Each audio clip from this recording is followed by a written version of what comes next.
Verstappen edged out Red Bull teammate Sergio Perez to claim pole position at the Japanese Grand Prix. Verstappen looked to be cruising towards pole, having dominated the first two parts of the session, but an inspired final lap from Perez saw the Mexican finish just 0.066 back from his teammates' pole time of a 1:28.197. McLaren's Lando Norris produced a superb lap to take third ahead of the Australian Grand Prix winner Sainz. For Ferrari were both clearly outpacing their teammates as Oscar Piastri and Charles Leclerc finished 6th and 8th respectively. Fernando Alonso was 5th for Aston Martin, highlighting the poor performance of his teammate Lance Stroll, who will start P16 after making a shock Q1 exit. Mercedes were once more unable to reproduce promising pace as Lewis Hamilton was 7th, was the only consolation for the 7-time world champion being that he outqualified teammate George Russell for the first time this season.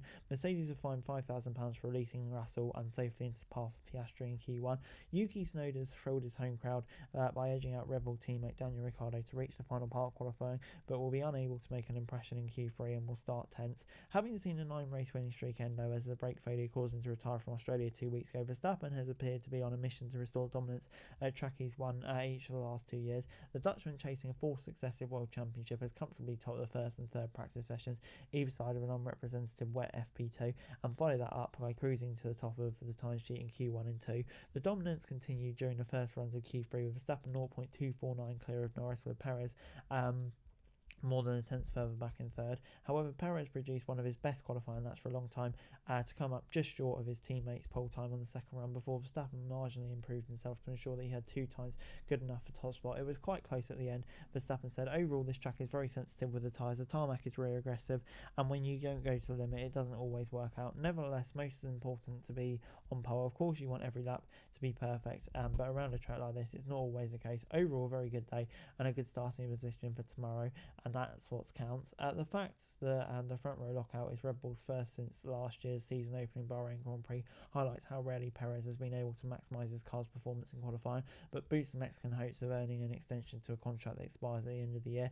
As for Verstappen, a 5th straight pole, stretching back to the final four races last year, matches his own best between Monaco and Silverstone last year, with the winner at Suzuka having come from below the front row just 3 times since 91. Red Bull will be confident of extending their standings advantage over Ferrari.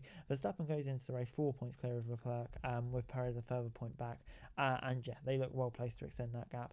Ferrari though have been the clear main challengers to Red Bull during the opening 3 races, but the battle behind Verstappen appears far more open to Suzuka. It was Norris who emerged from the pack to comfortably seal a successful P3 start by almost 2 tenths from Sainz. The high-speed circuit suited McLaren at the last edition of the event little more than 6 months ago when Norris and teammate Piastri sealed a double podium behind Verstappen, but it remains to be seen whether they have the pace to secure another trophy this weekend. It was exciting, Norris said, you don't get many chances, we had a good car today, I could fight, I did some good laps, especially in Q3, but I'm very happy with today. Despite their Saturday struggle compounded by Leclerc having to burn an extra set of new tyres after a poor first run in Q3, Ferrari have positive signs in their long run. Sainz will therefore be hopeful of applying pressure to Norris as Spaniard seeks to maintain a brilliant start to the season, outperforming Leclerc. The 7-time world champions Mercedes though continue to underwhelm as they drop back.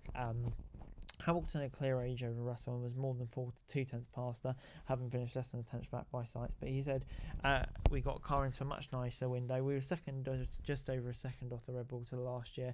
This time 7 tenths better. Maybe if we'd done a little bit different, maybe we could have been another tenth faster, maybe. But other than that, that was everything. We're overtaking, challenging at Suzuka. Both the start and strategy will be crucial to challenging Red Bull.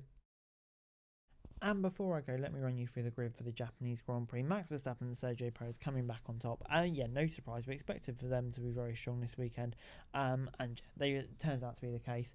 I think Norris will be really pleased to get third. Cementing himself, getting ahead of that Ferrari. That's a really good job. Alonso 5th, really good performance from him as well. Sainz getting on amongst there, maybe disappointed not to be third, but out qualifying his teammate again, really impressive. Piastri I think did a solid job as well, but just not quite on the pace of his teammate. Hamilton really well, I think probably his best performance of the season so far. Good job from him. And then you've got Russell in 9th. Yeah, just been a little bit off the pace. I think he'll be frustrated, a bit like Leclerc. Tsunoda did really well. Ricciardo was closer as well, which was great news for him, and hopefully he can maintain that. And then Hulkenberg 12, doing his usual, really outperforming the car in qualifying. Yeah, props to him, really good job. I think you can say similar as well to Bottas with teammate Zhou last. Really disappointing performance for him. Albon as well, doing a good job. And then, yeah, you've got Ocon getting that car into Q2. I don't think it's any mean feat, so he can be pleased with that. But then you've got, kind of underperforming drivers towards the back who just really aren't on the pace their teammate at the moment, and none more so than Lance Stroll. Really disappointing session, and with Alonso up in 5th and such a close battle between the top 5 teams, yeah, he really has to be doing better than that. So anyway guys, that's it for this video. Thanks very much for watching. Remember to like, share and subscribe. Follow us on our socials, link in the description below for daily F1 news, meme and content. Subscribe to our other channels on screen right now, that'd be greatly appreciated. Thanks very much for watching. Peace out.